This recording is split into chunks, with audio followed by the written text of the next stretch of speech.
यो कराउँदो रहेछ है। आज चाहिँ हाम्रो घरमा चाहिँ मैले हाम्रो दाजुले चाहिँ यहाँ वेल्डिङ गर्नुहुँदैछ। मैले चाहिँ यहाँनिर आज ऱ्याक बनाउँदैछु बेसनको लागि। बेसन ऱ्याक बनाएको हाम्रो वेल्डर चाहिँ दामी छ यहाँनिर।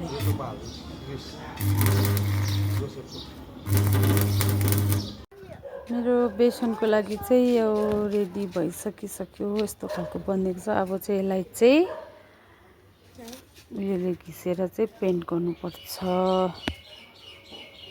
हाम्रो वेल्डर दाजुले चाहिँ दामी बनाइदिएको छ है।